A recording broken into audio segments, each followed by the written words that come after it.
What if I told you there's a single tool that could completely transform your marketing? Today, we're diving into customer personas, a concept that seems simple but can help you connect with your customers on a way deeper level and, more importantly, actually watch your sales climb. Seriously, take a second and think about that.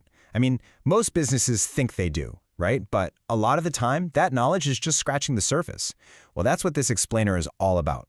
We're going to dig way, way deeper. And here's why that question is so incredibly critical. Because at the end of the day, customers are the lifeline and driving force of your business. Understanding them isn't just some marketing exercise, it's absolutely fundamental to your company's survival and its growth.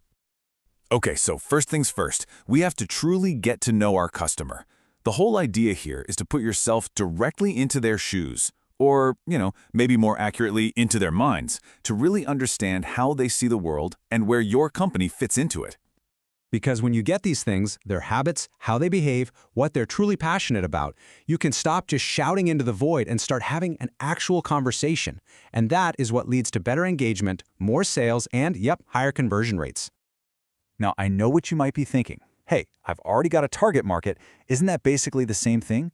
It's a super common question, but the difference between the two is absolutely crucial. So let's break it down. Think of your target market as your starting point. It's the big picture.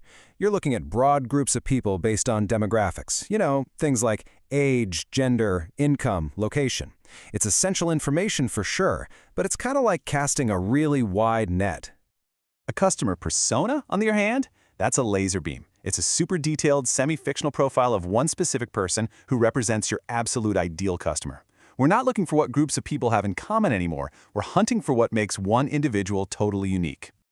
So here's the bottom line. A target market tells you to aim for, say, men aged 40 to 50 living in Chicago. A persona, though, it tells you about Michael, a specific guy in Chicago, what keeps him up at night, what he does on the weekends, and why he might desperately need what you're selling. One is just infinitely more powerful for crafting a message that really hits home. All right, so we get the what and the why, so let's get our hands dirty. How do we actually build one of these things? We're going to create a persona right now, together, step by step, just to show you how powerful this whole process can be. It really just boils down to a pretty simple 3-step framework. We're going to start with the basics, then we'll layer on their professional life, and we'll finish up with all the juicy details about their personal interests. So, let's kick it off with step 1. Step 1, the basics. Okay, let's say your target market data shows you do really well with guys in their early 40s. Well, if he's 42, that means he was born in 1975. A quick little search tells us the most popular boy's name that year was Michael. And just like that, boom, our abstract customer has a name. Hello, Michael. Now, let's keep drilling down. We know his city from our target market data, but does he own a home or does he rent an apartment? I mean, that one detail alone tells you so much about his stability, his lifestyle, his priorities. A homeowner who's planning to stick around for 30 years is a totally different customer than a renter who might move next year. Okay, next up is career and income. And this is where it gets really interesting. Just look at this chart. See that massive gap in spending on basics like housing between the top and bottom earners? This isn't just a small detail, folks. It's a total game changer for understanding what your customer can even afford to care about. Which brings us to maybe the most practical question of all. Our source has this great example. If after taxes and rent and all the essentials, your persona has about $1,000 a month left over, can they realistically afford the $450 headphones you're trying to sell them? Maybe, but maybe not. Income isn't just a number, it's a serious reality check for your marketing. And finally, step 3. This is where we really bring our persona to life. What does he do for fun? What are his hobbies? And for us, the most important question, how does he make buying decisions? Is he an impulse shopper, or does he spend weeks doing research? So let's connect this to some real data.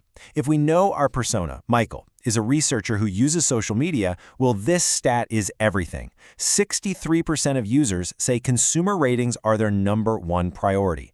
All of a sudden, we know exactly where we should be focusing our energy.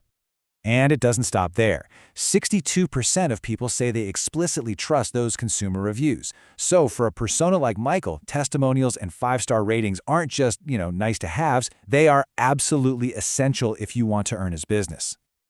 Okay, so we did it. We've built a pretty detailed persona. We know Michael. Now what? The final step is putting all this amazing knowledge to work to get those real-world results and start boosting those conversion rates. This is where the magic really happens. Every single detail about your persona should point to a specific marketing action.